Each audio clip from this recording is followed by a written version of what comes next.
for every Israeli killed, 100 Palestinians were killed. For every Israeli civilian killed, about 400 Palestinian civilians were killed. That's plainly not a war. That's a massacre. The topic for my remarks this evening is what happened in Gaza a year and a half ago, about a year and a half ago now. And that in itself is a kind of curiosity, because as everybody in this room knows, wars come and go with great frequency and rapidity in the Middle East, and barely a few months elapse before they disappear from the public consciousness.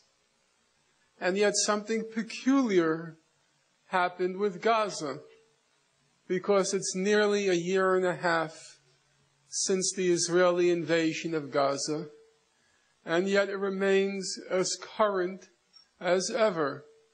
In fact, it almost seems as if it happened at most a month or two ago. And so one of the questions which is worth trying to ponder this evening is, why does Gaza endure? Why is it this ghost, Gaza, that try as Israel does, it can't seem to bury? Why is it that this shadow follows Israel wherever it goes?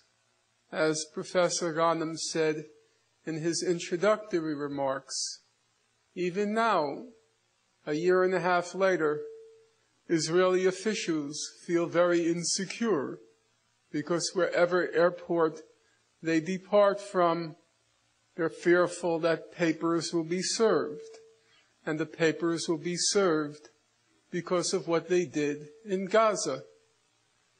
And so, why is that? Why does Gaza live so long after what Israel inflicted during those 22 days that Amnesty International called the 22 days of death and destruction? I want to begin, however, with some of the background to how we got to those 22 days. It's always a little bit arbitrary. Where do you begin? The Goldstone report, to which I'll return later, it more or less begins with the ceasefire that Israel signed with Hamas in June 2008. I will go a little bit further back. In January 2006, there were parliamentary elections in the occupied Palestinian territories, and Hamas, the Islamic movement, emerged victorious. The elections, according to the former U.S. President Jimmy Carter, who was one of the international observers, he said the elections were completely honest and fair. In reaction to these completely honest and fair elections, Israel, backed by the United States and then the European Union, it imposed economic sanctions on Hamas and on the Palestinian people living in Gaza. In June 2007, the United States, Israel, and some elements among the Palestinian Authority attempted a coup to overthrow the legally elected government. In the United States, that's called democracy promotion. Hamas foiled the coup, and it sent the Palestinian elements packing to the West Bank. In reaction to the foiled coup attempt, Israel, backed by the United States, it tightened the blockade on Gaza, a blockade which Amnesty International now called a flagrant violation of international law, a blockade which the Goldstone mission later called a possible crime against humanity. The former UN High Commissioner for Human Rights, Mary Robinson, she journeyed to Gaza during these months, and she said, and now I'm quoting her, "Gaza's whole civilization has been destroyed. I'm not exaggerating. Its whole civilization has been destroyed." In June 2008, Israel and Hamas entered into a ceasefire that was brokered by the Egyptian government. And under the ceasefire, each side had obligations. On the Palestinian side, they were obliged to cease their rocket and mortar attacks on Israel. On the Israeli side, they were obliged to gradually lift the blockade of Gaza, the blockade which was a flagrant violation of international law, the blockade which was destroying a civilization. According to the Israeli Ministry of Foreign Affairs, and now I'm quoting it, Hamas was careful to maintain the ceasefire. Hamas was careful to maintain the ceasefire. There were some, to use the Israeli terminology, rogue terrorist organizations, not Hamas, but using the Israeli terminology, rogue terrorist organizations which were not observing the ceasefire.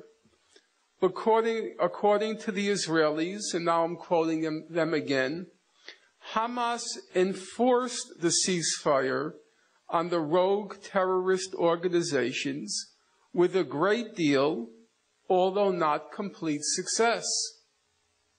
So on one side, Hamas was careful to maintain the ceasefire. Israel, however, reneged on its obligation to gradually lift the blockade of Gaza, the blockade which was a flagrant violation of international law. Well, what happened next? Here the evidence is perfectly clear. All one has to do is turn to the Amnesty International yearbook for 2008. And Amnesty writes, "A ceasefire agreed in June between Israel and Palestinian armed groups in Gaza, it held for 4.5 months.